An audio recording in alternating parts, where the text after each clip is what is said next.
They were lowering the coffin at a lavish funeral, surrounded by elegance, flowers, and polite silence, when a Navy SEAL suddenly shouted, "Stop!" No one understood why a quiet veteran and his aging German shepherd would interrupt the farewell of a respected, wealthy old woman. The dog was shaking, refusing to move, pressing its head against the coffin as if listening to something no one else could hear. Inside that coffin was a woman everyone had already agreed was dead. Papers signed, rings removed, goodbyes spoken too calmly. What they didn't know was that 30 seconds later, her heart would stop and then return. As the crowd stood frozen, a buried truth surfaced. This death had been prepared politely, quietly, and almost perfectly. Before the story continues, tell us where you're watching from, and don't forget to like and subscribe to Angels in Uniform. The coffin was already moving when the first sound broke the silence. It was not a cry, not a prayer, not even the soft murmur of grief that usually slips through gatherings like this. It was a low, strained growl, deep, urgent, unmistakably alive. Heads turned. A few people frowned. Others stiffened, offended by the intrusion into what had been a perfectly orchestrated farewell. At the edge of the gathering stood a German shepherd, old but imposing, his black and tan coat dulled slightly by age, his muzzle dusted with gray. One ear drooped lower than the other, as if permanently bent by some long-forgotten injury. His name was Rook, and at that moment, every muscle in his body was locked in defiance, his paws digging into the earth as if he were holding the ground itself together. The coffin paused for a fraction of a second, just enough to be noticed, just enough to feel wrong.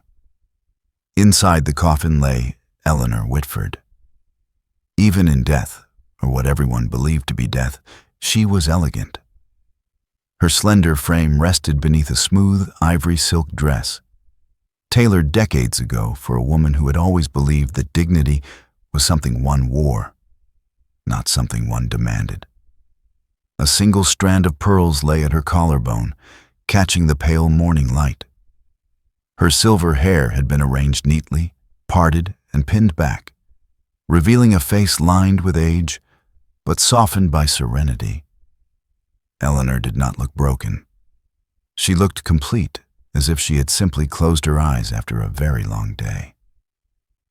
More than 300 people stood beneath the white canopy, dressed in black and gray, their grief restrained, polished, almost reverent. Politicians, retired judges, doctors, patrons of the arts, and ordinary townspeople stood shoulder to shoulder. Eleanor had been many things to many people. A benefactor, a quiet donor, a woman who wrote checks without signatures and apologies without witnesses. Her passing had drawn the city together, not in chaos, but in collective stillness, as though everyone understood they were not just burying a woman, but a chapter of their own lives. The coffin began to descend again. Rook's growl sharpened into a bark. "Easy," a man said softly, though his voice was rough, worn down by years of silence rather than age. The man stood beside the dog, holding the leash loosely as if he knew better than to fight it. He was tall, broad-shouldered, his posture rigid in a way that suggested habit more than pride. His olive-green field jacket was faded, the fabric creased and softened by time. Beneath it, a plain gray shirt clung to a frame that had once been powerful and was now simply controlled. His face was angular, weathered, shadowed by a short, untrimmed beard. Deep lines marked his brow and the corners of his eyes, lines shaped not by laughter, but by vigilance. His name was Lucas Hale. Lucas did not belong here. At least, that was what the whispers suggested. He stood too far from the center, too close to the margins. He did not greet anyone. He did not bow his head in exaggerated grief. He watched, That was all he had ever done well. "Proceed," a man in a black suit said calmly, stepping closer to the coffin. Nathan Whitford was Eleanor's nephew by law, not by blood, and he carried himself with the composed assurance of someone who had never had to raise his voice to be obeyed. His hair was neatly combed, his jaw clean-shaven, his expression carefully neutral. If grief touched him, it did so politely, leaving no mark. She wouldn't want this delayed. As the workers prepared to lower the coffin again, Nathan leaned closer and murmured to one of them, his tone soft, almost considerate. "The ring. Please, remove it first. She won't be needing it anymore." The words landed with a quiet finality that chilled Lucas more than any shout could have. Rook barked again, louder this time, lunging forward so hard that the leash snapped taut. Several guests gasped. A woman clutched her chest. Another shook her head in disbelief. Lucas felt something tighten in his chest, a familiar pressure he had spent years learning how to endure. He stepped forward before he realized he had decided to move. His boots scraped against the stone path, loud in the hush. "Stop," he said. It was not a shout. It didn't need to be. His voice carried the weight of command without volume, the kind that came from places where hesitation meant loss. Every eye turned toward him. "You can't bury her," Lucas continued, his gaze fixed on the coffin. "Not yet." A ripple of murmurs spread through the crowd, disbelief blooming into irritation, then anger. Someone scoffed. Someone else whispered the word disrespect. "This is inappropriate," Nathan said, his voice still even, though his eyes sharpened. "Sir, you're disturbing the service." Lucas did not look at him. He knelt beside the coffin instead, pressing his palm against the polished wood. It was warm, not cold in the way he expected, not the way he remembered. "She's still warm," Lucas said quietly. "That doesn't happen like this." Rook strained closer, his nose hovering near the edge of the coffin, his breath shallow, focused. The dog's eyes never left the place where Eleanor's heart lay beneath silk and bone. Someone laughed nervously. "Grief does strange things to people," a man muttered. Lucas closed his eyes for half a second. An image flashed through his mind: sand, heat, a woman's face half covered in dust, a choice made too late. His jaw tightened. "I turned away once," he said, more to himself than to anyone else. "I won't do it again." The coffin lid was opened despite protests, despite gasps, despite the thin veneer of order cracking around them. Air rushed in. Eleanor lay exactly as before, her expression unchanged, her dignity intact. A few people wept openly now, convinced this was nothing more than desecration. Lucas reached into his jacket and withdrew a small vial, amber glass catching the light. The sight of it sparked a new wave of outrage. "This is madness," someone cried. "Enough." Lucas hesitated for a moment, not in doubt, but in reverence. Then he nodded once, as if to an unseen presence, and administered the contents carefully. Nothing happened. Seconds passed. Too many. A woman collapsed to her knees, sobbing. "Please," she whispered. "Let her rest." Nathan's composure finally cracked. "You're done," he snapped. "You've humiliated her enough." Rook did something then that silenced everyone. He placed his head gently against Eleanor's chest and stilled completely. Lucas held his breath. And then, so faint it might have been imagined, Eleanor's chest rose. A single breath. A fragile cough escaped her lips, raw and unmistakably human. The crowd erupted in cries, prayers, disbelief. Hands flew to mouths. Tears streamed freely now, unashamed. Eleanor's eyes fluttered open just a fraction. Her voice, when it came, was barely more than a whisper, thin but steady. "Did anyone come to say goodbye?" Lucas leaned close, his voice breaking for the first time. "All of them," he said. "The whole city." As Eleanor breathed again, as chaos and wonder collided beneath the white canopy, one truth settled quietly over the crowd, heavier than grief had ever been. If a woman like her, honored, loved, surrounded, could have been buried alive beneath politeness and silence, then faith itself demanded witnesses. Sometimes God sends angels not with wings, but in worn uniforms, on 4 legs and 2, to stop the earth before it closes forever. If this story touched your heart, if you believe that miracles still happen and that faith can speak through the least expected voices, please like this video. Share it with someone who needs hope. Leave a comment with your prayer or testimony, and subscribe to Angels in Uniform. Because sometimes, believing is the first step towards seeing. The sound of sirens arrived before anyone fully understood what had happened. They cut through the stunned murmurs, through the prayers spoken too late, through the soft sobbing of those who had already begun to grieve and were now forced to unlearn it. The white canopy that had moments ago felt sacred now seemed fragile, almost obscene, fluttering helplessly as paramedics pushed through the crowd. Eleanor Whitford was no longer a symbol resting in polished wood. She was a body again, a living one, frail, trembling, breathing with difficulty, but undeniably alive. Lucas stepped back as they lifted her, his hands hovering uselessly in the air as if unsure where to place them now that the moment had passed. He watched the paramedics move with professional urgency, their gloves snapping on, their voices clipped and controlled. One of them, a woman in her early 40s with sharp cheekbones and tired eyes, knelt close to Eleanor's head.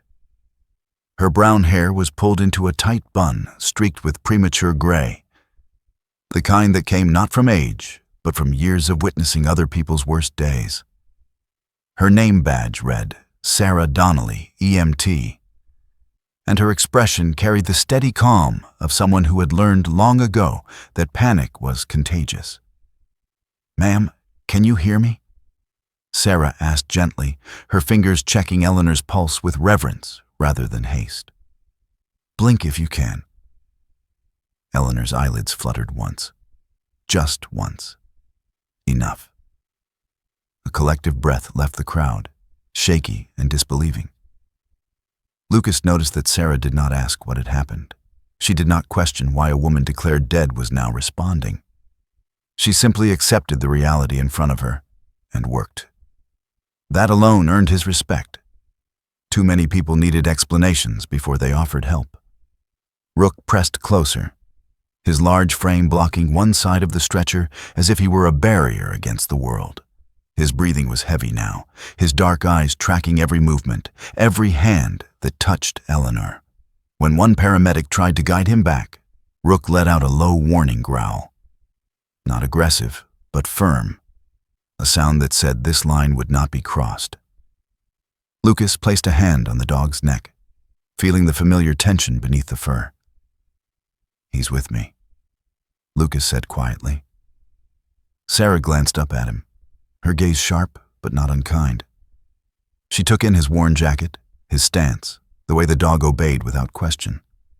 Something unspoken passed between them. She nodded once. "Fine, but keep him calm."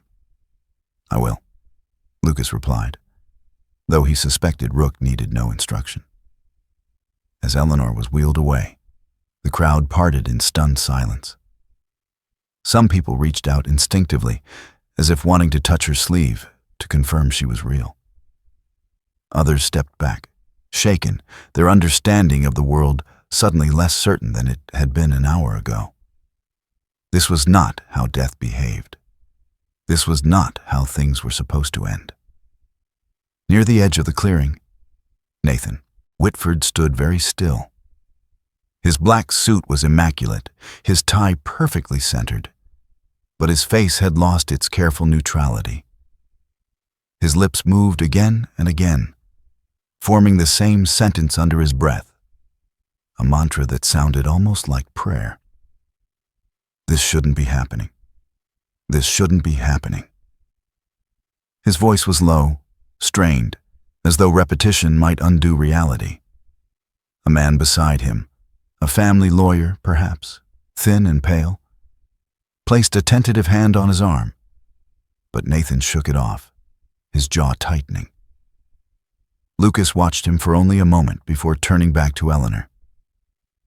Whatever storm was building inside Nathan could wait. This woman could not. The ambulance doors closed with a final, echoing thud. And for the first time since the coffin had begun to lower, there was no focal point for the crowd's attention. Confusion filled the void. People spoke all at once now, questions overlapping, theories forming and dissolving in the same breath. Some spoke of miracles. Others whispered accusations. A few stood silent, staring at the ground as if ashamed of something they could not yet name. A uniformed police officer approached Lucas, his posture cautious. He was young, mid-20s at most, with a smooth face and eyes that darted nervously between the dog and the man holding the leash. "Sir," he began, "we're going to need a statement." Lucas nodded slowly. "You'll get it?" The officer hesitated. "About all of this." Lucas looked back toward the ambulance as it pulled away, lights flashing, but siren now mercifully quiet. "I know," he said, "but not here." Rook whined softly, a sound of unease rather than fear, and Lucas felt it too. The air around the cemetery seemed wrong now, charged and brittle, as though something invisible had been exposed and could not be put back.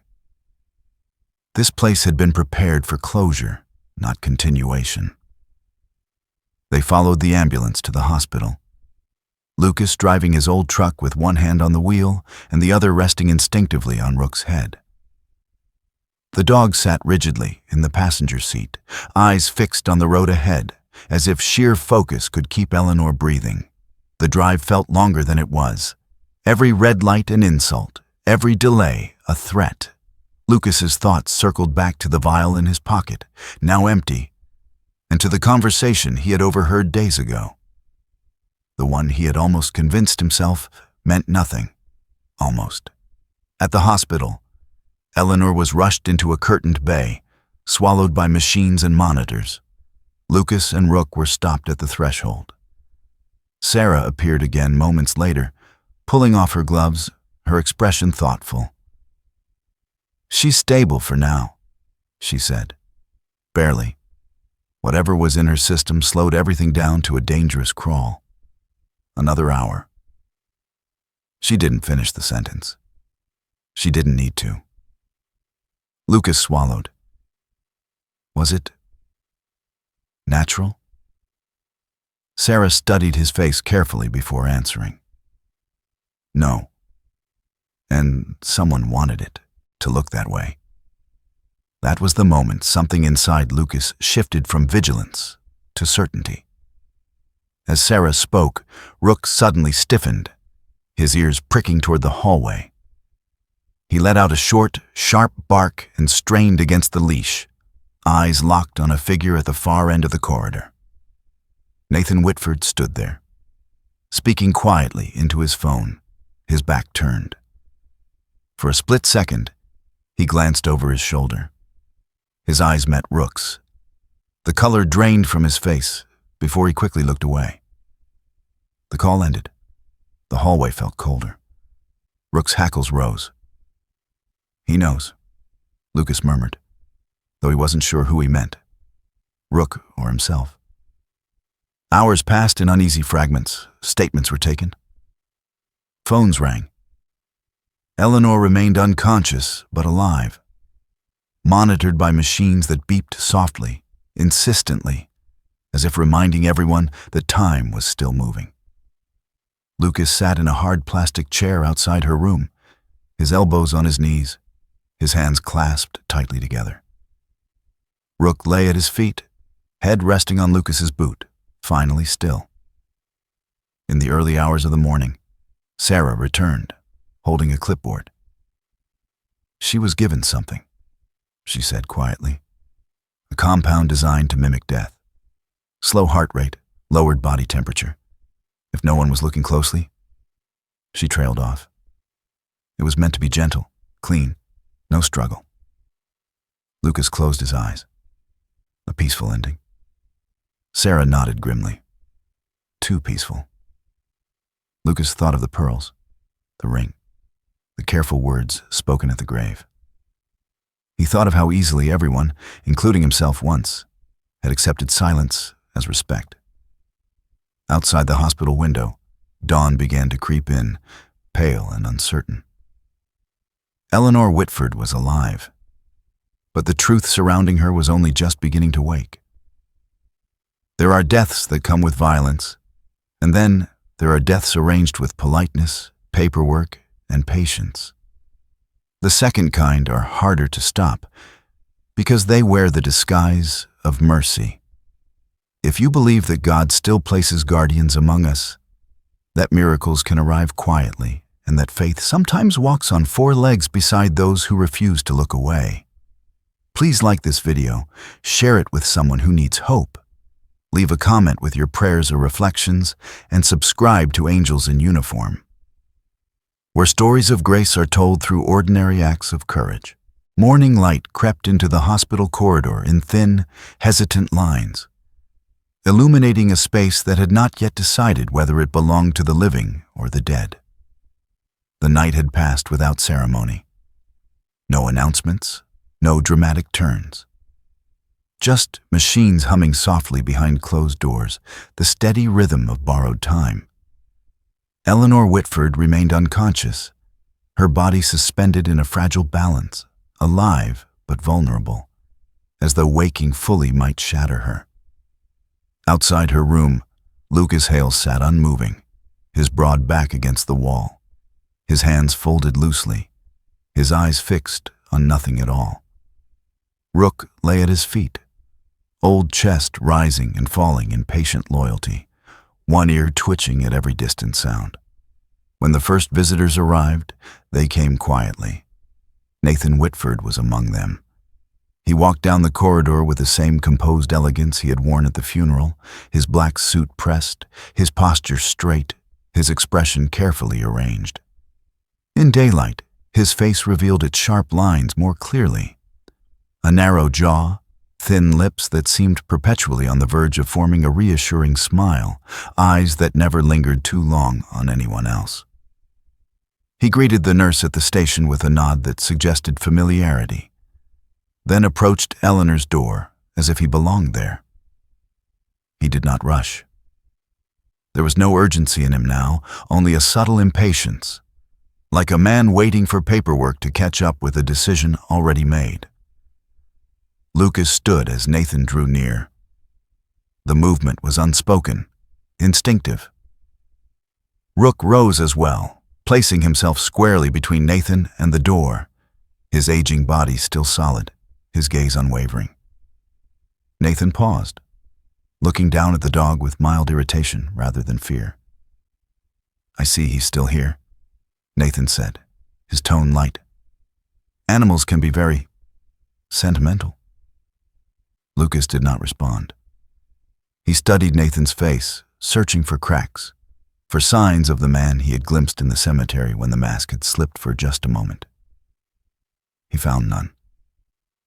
Nathan met his stare calmly, hands folded behind his back like a man waiting for approval. "I'm grateful," Nathan continued, lowering his voice as if sharing something personal, "for what you did. Truly. But this situation is complicated. Eleanor deserves peace, privacy. She deserves truth," Lucas said. Nathan smiled faintly. Truth is rarely as simple as we want it to be. As if summoned by the tension, Sarah Donnelly emerged from Eleanor's room, her face drawn, her eyes shadowed by exhaustion. She carried herself with the same steady professionalism as before. though now there was something sharper in her gaze, an edge formed by the night's revelations. She looked from Lucas to Nathan, instantly reading the space between them. "Visiting hours are limited," Sarah said evenly. "Of course," Nathan replied. "I won't stay long." He turned toward the door, then hesitated, as if remembering something. "I should inform you," he added, glancing at Sarah, "that arrangements were already in place, legal ones, in case Eleanor didn't wake." Lucas felt his jaw tighten. "What kind of arrangements?" he asked. Nathan's voice remained gentle. "A physician, documentation, everything handled with discretion. Eleanor valued dignity above all else." Sarah's eyes narrowed. "Those documents," she said slowly, "were filed prematurely." Nathan met her gaze. For a heartbeat, the corridor seemed to hold its breath. "An unfortunate misunderstanding," Nathan replied. "Grief clouds judgment." Lucas stepped closer. "You were ready to bury her," he said. "You told them to take her ring off before she was in the ground." Nathan's smile faltered, just barely. "That ring," he said, "is a family heirloom. It needed to be protected." "From what?" Lucas asked. "From chaos?" Nathan said softly. "From confusion. From people who might not understand what's best." Sarah looked between them, something hardening in her expression. She had seen families fracture before, seen kindness twisted into convenience. "She wasn't gone," she said quietly, "and someone made sure it looked that way." Nathan exhaled, as if weary. "Eleanor is old, fragile. Her health has been declining for years. A peaceful end would have spared her suffering." "And spared you something else," Lucas said. The words hung there, unanswered. Later that day, as Eleanor's condition stabilized, more details began to surface, not through shouting or confrontation, but through the quiet unraveling of routine. A hospital administrator appeared, thin and nervous, his hairline retreating faster than his confidence. He spoke in careful phrases, avoiding eye contact, admitting that certain authorizations had been expedited. A doctor's signature had appeared on Eleanor's death certificate hours before the funeral. Everything had been handled. No one had questioned it. Why would they? Eleanor Whitford was elderly, respected. Her passing made sense. This was the cruelty of it.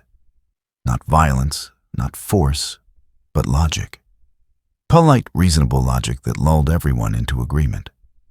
Lucas listened from his chair, his face unreadable. He remembered battlefields where chaos announced itself with noise and fire. This was worse. This was quiet. In the afternoon, Eleanor stirred. It was slight at first, a shift beneath the blankets, a tightening of fingers. Sarah was there instantly, calling her name softly, encouraging her to breathe. Eleanor's eyes opened slowly, clouded but aware. She looked around the room, taking in the sterile walls, the machines, the unfamiliar ceiling. Confusion flickered across her face, then something deeper: recognition. Her gaze found Lucas. She studied him with surprising intensity, as though searching for something beyond his face. When she spoke, her voice was weak but clear. "You came back," she said. Lucas leaned forward, unsure what to say. "I was supposed to go quietly?" Eleanor continued, her eyes drifting toward the window. "Everything was arranged that way." Sarah glanced at Lucas, startled. "Do you remember who arranged it?" Lucas asked gently. Eleanor's lips pressed together. A flicker of pain crossed her features. Not physical, but something older. "Someone who thought they were protecting me," she murmured. "And themselves." As Eleanor spoke, Rook suddenly lifted his head, ears pricking. He moved closer to the bed and placed his chin on the mattress, his dark eyes fixed on Eleanor's face. She looked down at him, her expression softening, and reached out with trembling fingers to touch his fur. "You," she whispered. "I remember you." Her hand stilled on his head, and for a moment, the room felt charged with something unseen, as if memory itself had stepped forward to bear witness. Eleanor closed her eyes again, exhaustion pulling her back toward sleep. Lucas straightened slowly, his thoughts racing. She remembered the dog, which meant she remembered more than she was saying. Outside the room, Nathan stood speaking quietly with the administrator, his voice controlled, his words measured. Lucas watched from a distance, the pieces finally aligning. This had not been an act of rage or desperation. It had been preparation, a plan executed with courtesy and confidence, relying on the assumption that no one would challenge it, because no one ever did. As evening fell, Sarah joined Lucas in the hallway. "Families like this," she said quietly. "They don't need to push. They just need to suggest. People fill in the rest." Lucas nodded. No one screamed, no one fought. They just agreed. Sarah sighed. That's how it happens. Rook shifted at Lucas's side, pressing close, a steady presence against the growing weight of realization. The world had nearly accepted Eleanor's death, not because it was violent, but because it was convenient. Somewhere in the building, paperwork waited to be revised. Stories would be adjusted, explanations would be offered. But the truth, once disturbed, did not settle easily. There are crimes that spill blood, and there are crimes that spill silence. The second kind are harder to name, because they ask nothing of us except compliance. If this story makes you pause, if it reminds you that faith sometimes calls us to question what seems reasonable, please like and share this video, leave a comment with your thoughts or prayers, and subscribe to Angels in Uniform. Sometimes, God's miracles begin when someone refuses to stay quiet. The room felt smaller than it had a moment ago, as if the walls themselves had leaned inward to listen. Machines hummed, lights glowed a sterile white, and the quiet authority of the hospital seemed suddenly fragile. Eleanor Whitford lay motionless beneath a thin blanket, her breathing shallow enough to be mistaken for absence. The monitor at her bedside flickered, tracing a line that dipped and hesitated, as if unsure whether it should continue at all. Around her bed stood a half-circle of people who did not quite belong together. A former soldier who had learned to count seconds by heartbeats, a paramedic whose steadiness was fraying under the weight of too many miracles asked of her, and a dog whose loyalty had outlasted every explanation offered so far. Sarah Donnelly checked the monitor again, then Eleanor's pulse, then the monitor once more. Her face, long, pale, marked by a faint scar near her jaw that spoke of an old accident she never discussed, had tightened into professional calm. She moved with care, but her eyes betrayed worry. "Her vitals are dropping," she said quietly. "The compound is still suppressing everything. Sometimes it takes time to reverse." "How much time?" Lucas asked. Sarah hesitated. "We don't know." That uncertainty spread like cold through the room. Lucas felt it settle in his chest, familiar and unwelcome. He had lived his life between not knowing and not asking. He stepped closer to Eleanor, lowering himself to her level, watching the slight rise and fall of her chest. He remembered the sound of sand against metal, the way seconds could stretch until they snapped. He remembered choosing to move on because waiting felt like weakness. Outside the room, voices had gathered. Nurses, a doctor with silver hair and tired eyes, a man in a dark suit who kept glancing at his watch. Someone said something about liability, Someone else whispered that perhaps this had gone far enough. The door remained open, and with it, the pressure of expectation. "She's not responding," the doctor said, stepping closer. He was in his late 50s, tall, his shoulders slightly stooped, as though he had learned to bend rather than break. His name was Dr. Harold Finch, a cardiologist known for caution over heroics. He studied the monitor with a frown. "The heart rate is dangerously low." Sarah nodded. "We can support her, but there's a point where continuing becomes cruelty," Dr. Finch finished, gently.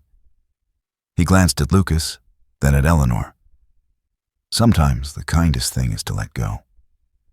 The words landed with a soft finality that made Lucas's hands curl into fists. He had heard them before, spoken over radios and bedsides, always reasonable, always calm. Rook shifted suddenly, rising to his feet. His old joints creaked, but his stance was solid. He stepped closer to the bed, ignoring Sarah's attempt to guide him back. His ears tilted forward, his nose twitching, his dark eyes fixed on Eleanor's chest. He let out a low sound, not a bark, not a growl, but something in between, a vibration that seemed to resonate in the room. "Sir," a nurse said nervously. "The dog—" "Wait," Lucas said. Rook placed his head gently against Eleanor's chest and stilled, his weight light, deliberate. The monitor dipped. A flat line appeared. For a moment, no one moved. Sarah inhaled sharply. Dr. Finch reached for the controls, his fingers hovering. "Time of 30 seconds, Lucas said. Dr. Finch looked at him. "Excuse me?" 30 seconds, Lucas repeated, his voice steady. "Give her 30 seconds. The doctor hesitated. He looked toward the door, where Nathan Whitford stood now, his face pale, his composure strained. Nathan's eyes flicked to the monitor, then to Lucas. "This is unnecessary," he said softly. "You've done enough." Lucas didn't look at him. 30 seconds, he said again. Sarah glanced at the monitor, then at Eleanor, then at Rook, who had not moved. Something in the room had shifted, something intangible but heavy. Sarah nodded once. 30 seconds, she said. Dr. Finch exhaled slowly and stepped back, his hands falling to his sides. The room waited. 1, 2, 3. The flat line stretched on, merciless. A nurse pressed her lips together. Someone in the hallway began to cry. 4, 5. Sarah's fingers trembled slightly as she checked the leads again. "Come on," she whispered, though she didn't know to whom. 6, 7. Dr. Finch closed his eyes briefly, a habit formed over decades. "We can't." 8, 9. Lucas counted without moving his lips, his mind returning to another room, another body, another decision made too quickly. 10, 11. Rook shifted his head slightly, adjusting his position as if listening more closely. His tail thumped once against the bed frame. 12, 13. Nathan took a step forward. "This shouldn't be happening," he said, his voice thin now, stripped of authority. "Please." 14, 15. Sarah's breath hitched. Lucas, 16, 17. A faint twitch passed through Eleanor's fingers, so small it could have been imagined. Lucas leaned closer, his heart pounding. 18, 19. Rook let out a soft whine, his ears flattening for a heartbeat. 20, 21. The monitor crackled. A single blip appeared. 22. Another blip. Sarah gasped. "Wait, 23, 24. The line rose, shaky but unmistakable. 25. Eleanor's chest lifted, shallow but real. 26. A weak breath escaped her lips, barely audible. 27. The monitor steadied, forming a fragile rhythm. 28. Sarah laughed through tears she hadn't realized were there. Dr. Finch stared, stunned. 29. Rook lifted his head slowly, eyes bright, as if satisfied. 30. The room exhaled as one. Eleanor coughed, a thin, painful sound that cut through the silence like glass. Her eyes fluttered open, unfocused but aware. "I thought you left," she whispered. Lucas swallowed hard. "We stayed." Dr. Finch shook his head, awe and humility battling across his face. "I've seen a lot in this job," he said quietly, "but not that." Outside, the hallway erupted in murmurs, disbelief spreading like wildfire. Some whispered the word miracle. Others shook their heads, unsettled by how close they had come to agreement. As the room steadied, Rook turned his head toward the open door and fixed his gaze on Nathan. The dog's eyes held him, unwavering, as if measuring something invisible. Nathan froze, his hand gripping the doorframe. For a split second, fear, not grief, flickered across his face. Then he stepped back, retreating into the hallway, swallowed by the crowd. Eleanor's breathing grew steadier with each minute. Sarah adjusted the IV, her hands now sure. "She needs rest," she said softly, "but she's here." Lucas remained by the bed, his shoulders finally sagging with relief. He reached out, careful, and Eleanor's fingers closed weakly around his. "Thank you," she murmured, though she did not yet know why. Later, when the room had quieted again, Dr. Finch spoke to Lucas in a low voice. "Most people would have stopped at 10, he admitted. "Maybe 15. 30 is a long time to hope." Lucas nodded. "It's a lifetime," he said. "Or it's nothing." Rook lay down beside the bed, resting his head against the frame, eyes half closed now, content. The dog had done his part. The rest would belong to humans, and to the truths they chose to face. There are moments when time asks a question of us. Not loudly, not dramatically. Just a pause, a breath, a chance to decide whether we will stay or turn away. Eleanor Whitford lived because someone refused to abandon 30 seconds. And somewhere beyond the machines and walls, the world continued, unaware of how close it had come to losing her again. If this story reminds you that faith sometimes asks us to wait when logic tells us to quit, please like and share this video. Leave a comment with your prayer or reflection, and subscribe to Angels in Uniform. Miracles often arrive in the moments we almost give up. Eleanor Whitford woke slowly, not as someone returning from sleep, but as someone crossing a long, narrow bridge back into herself. The first sensation she noticed was sound. The soft, rhythmic beeping of a machine nearby, steady but insistent, like a clock reminding her that time had not stopped just because she had nearly left it. Then came the weight of blankets, the faint antiseptic smell of the room, and finally, the awareness of pain. Not sharp, but deep and spreading, as though her body were protesting the effort of staying. She opened her eyes to a ceiling she did not recognize, its white surface fractured by hairline cracks and fluorescent light.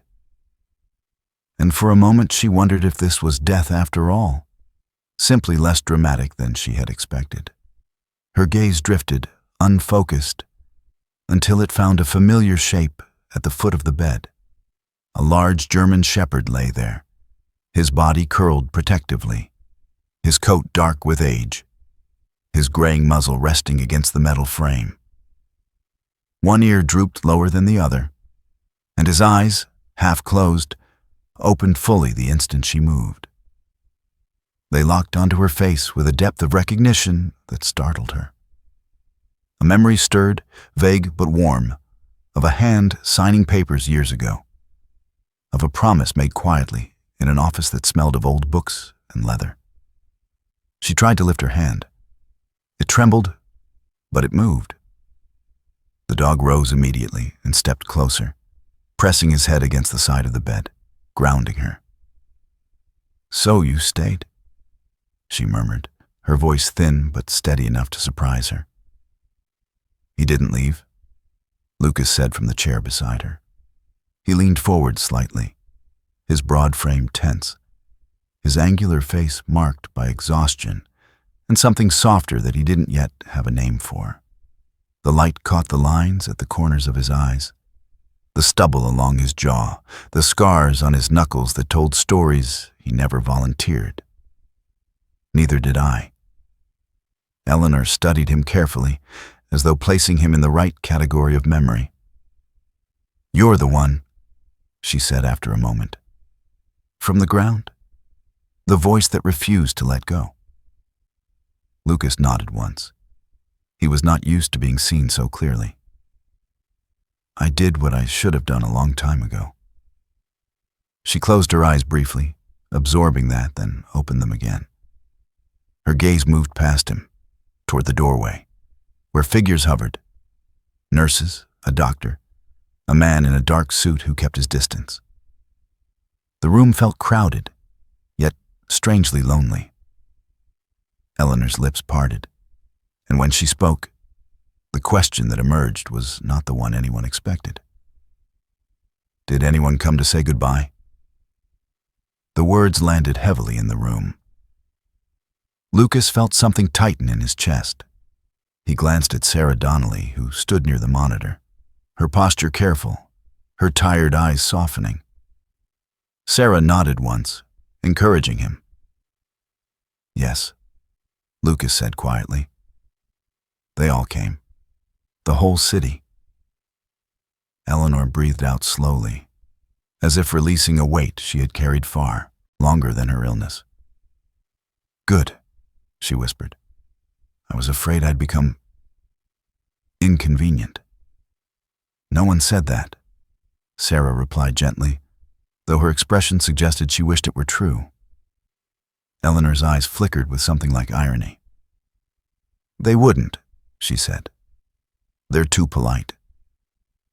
Over the next hours, her awareness sharpened. The fog lifted in fragments, revealing pieces of the truth she had not yet asked for.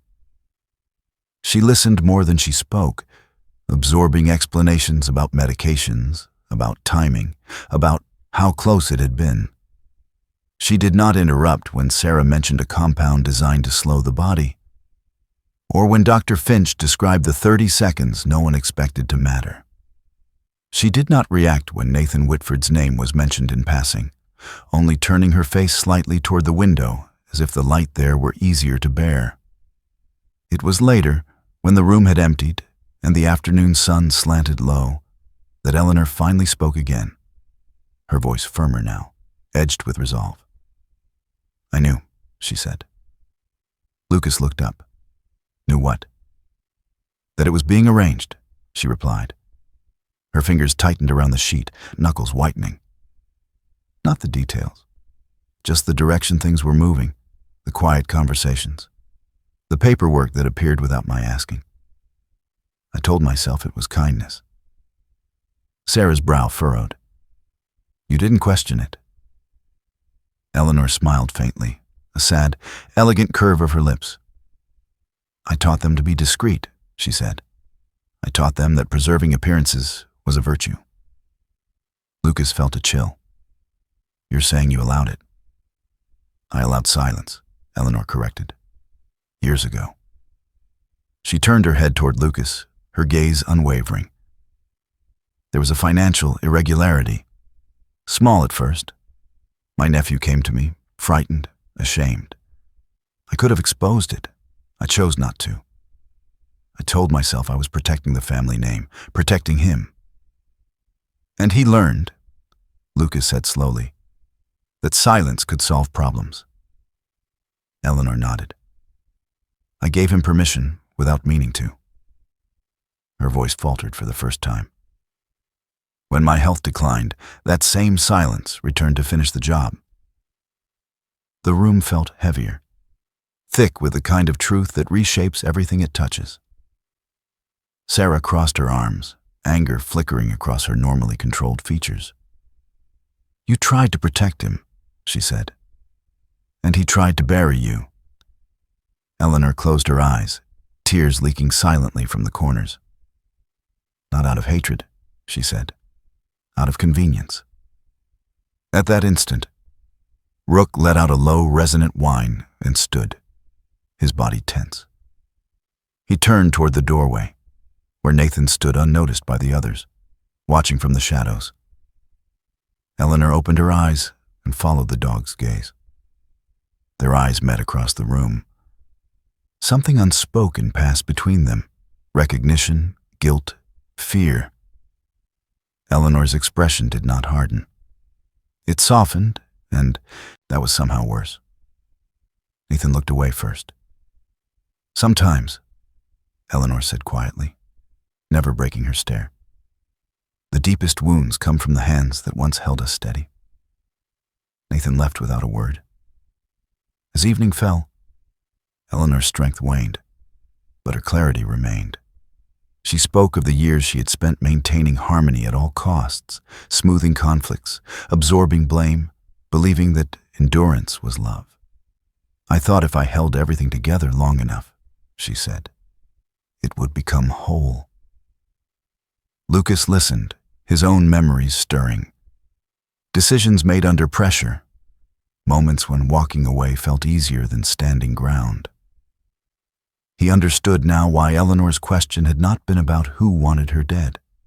She already knew the answer.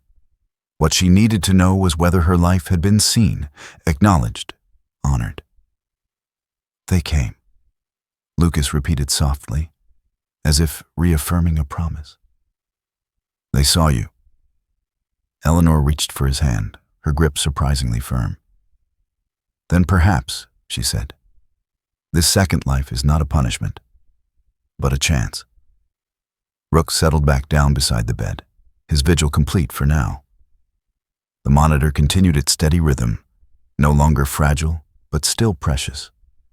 Outside the window, the city moved on, unaware of how close it had come to losing one of its quiet pillars.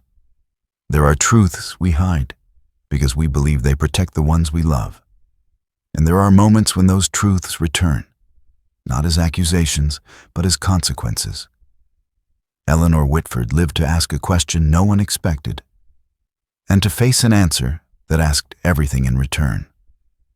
If this chapter touched you, if it reminds you that God sometimes gives us another breath not to forget the past, but to make it right, please like and share this video, leave a comment with your prayer or reflection, and subscribe to Angels in Uniform. Miracles do not erase our choices, but they give us time to redeem them.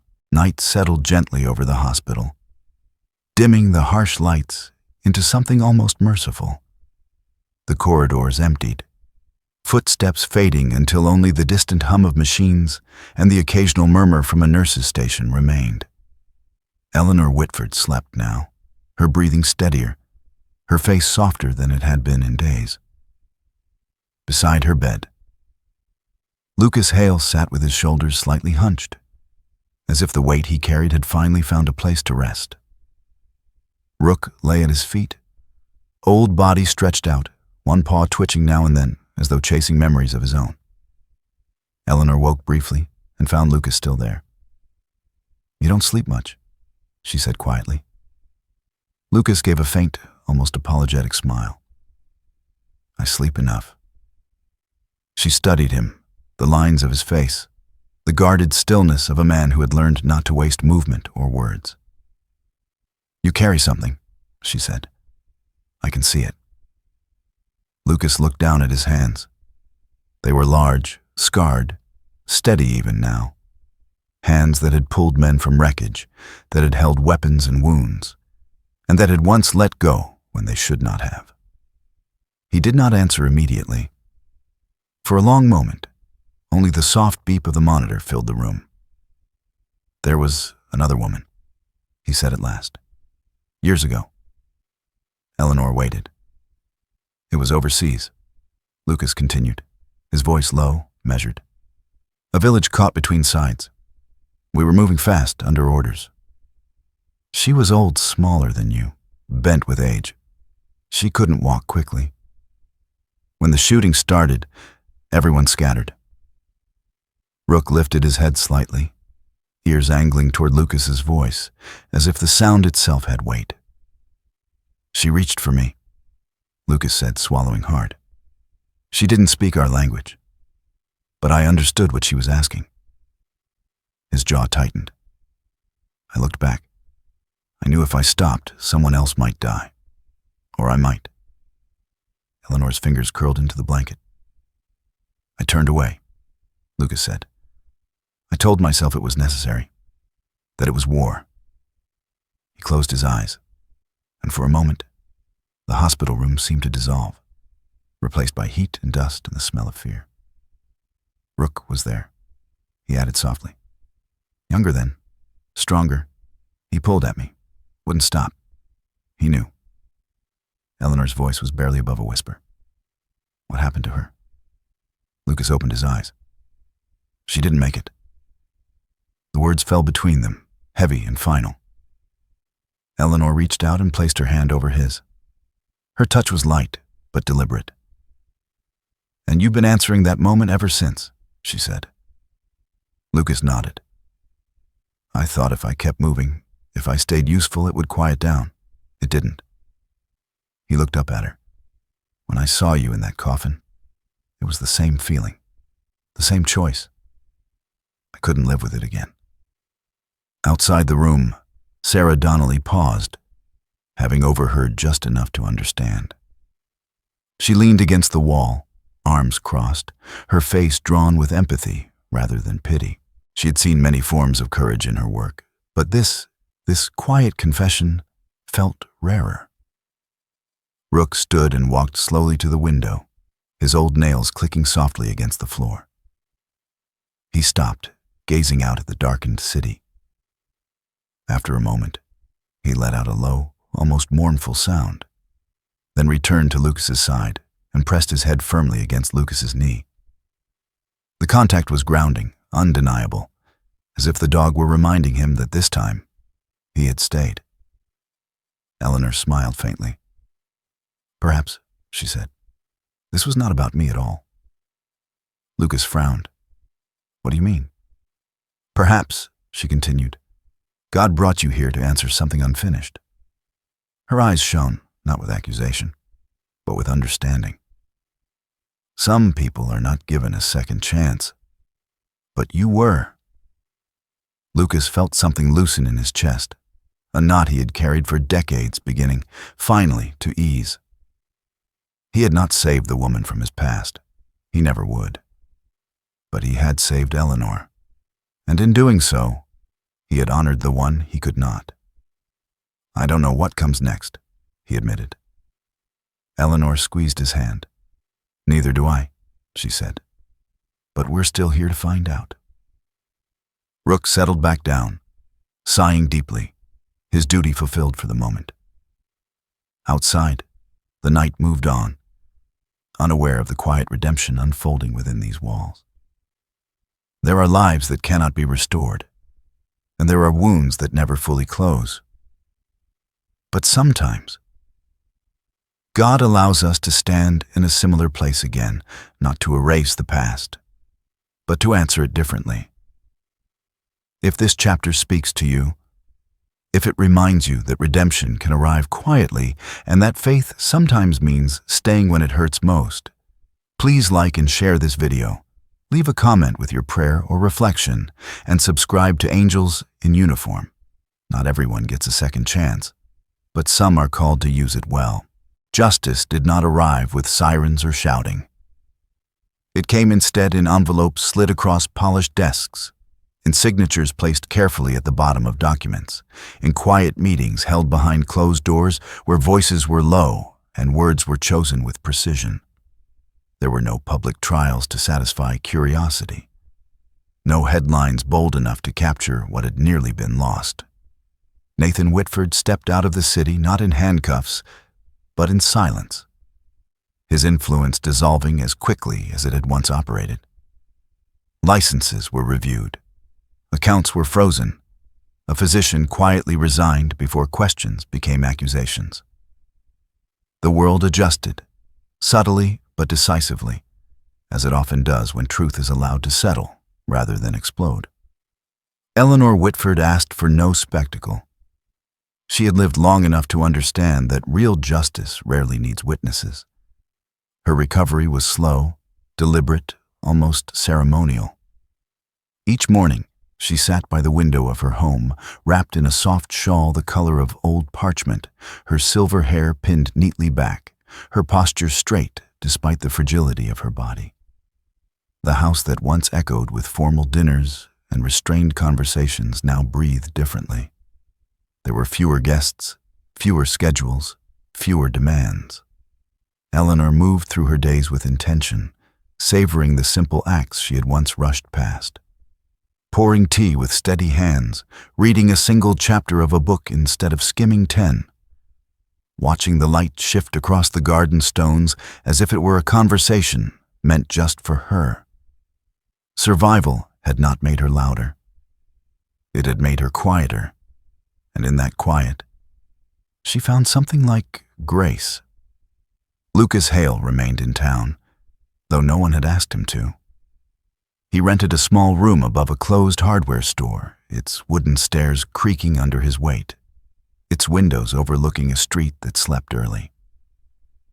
He took work repairing fences, walking night shifts, doing the kinds of jobs that left him alone with his thoughts. The town noticed him only in fragments.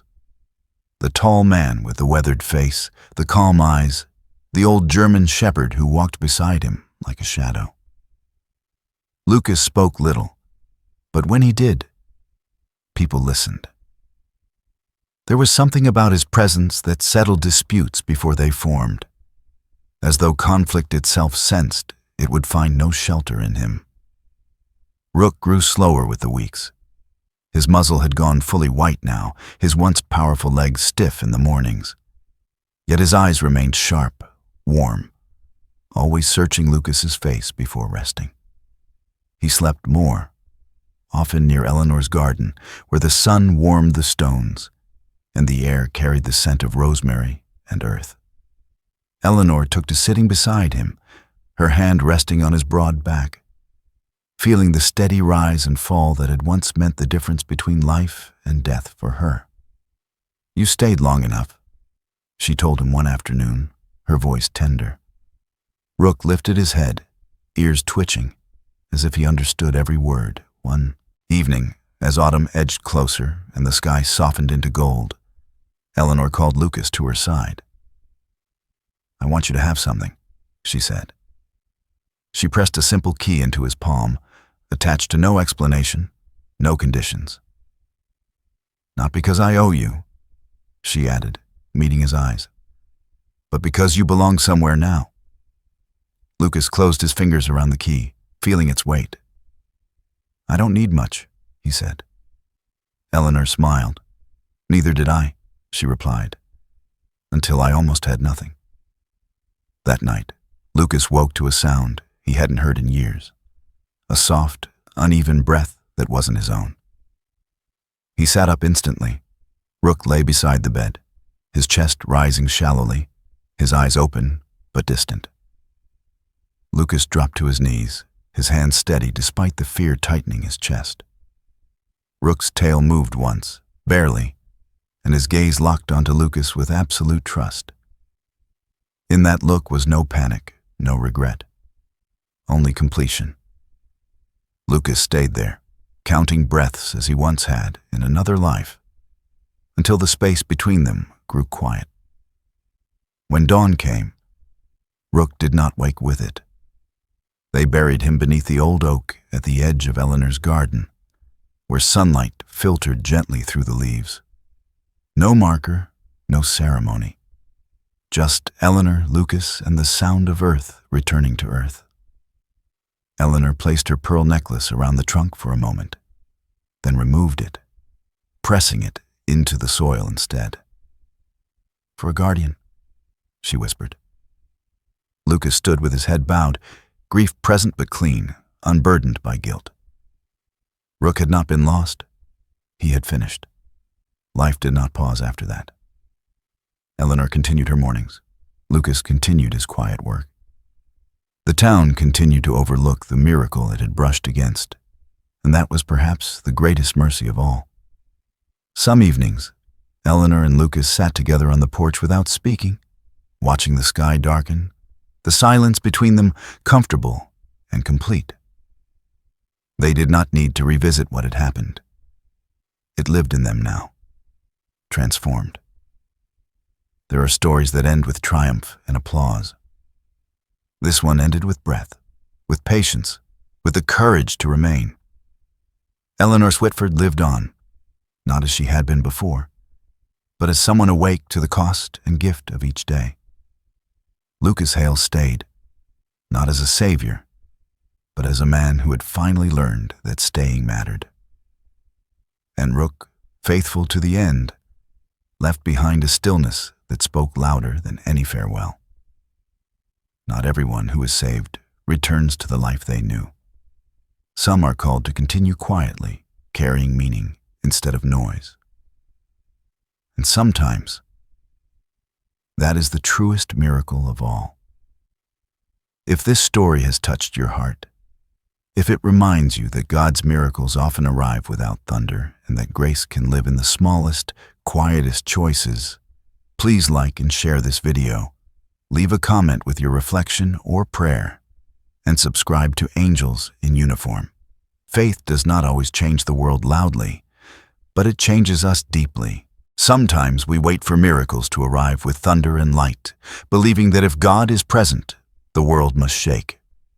But more often, His work comes quietly, through a pause that should have ended, through a hand that chooses not to turn away, through a breath that returns when everyone else has already stopped counting. Miracles are not always about changing fate in an instant. Sometimes they are about giving us one more moment to choose differently, to stay, to love, to act with courage when silence would be easier. In our daily lives, we may never stand beside a hospital bed or a grave, but we are constantly given small chances that matter just as much. A moment to speak when others stay quiet. A moment to help when walking away feels reasonable. A moment to believe that God is still working even when everything looks ordinary. Those moments are not accidents. They are invitations. If this story touched your heart, take a moment to reflect. Have you ever been given extra time, a second chance, or a quiet miracle that changed you? Share your thoughts or your prayer in the comments, and let others be strengthened by your testimony. Please like and share this story so it can reach someone who may need hope today. And subscribe to Angels in Uniform for more stories of faith, courage, and redemption. May God bless you, protect you, and guide you in every unseen moment of your life. May He give you the grace to recognize miracles when they arrive softly, and the courage to answer them with love.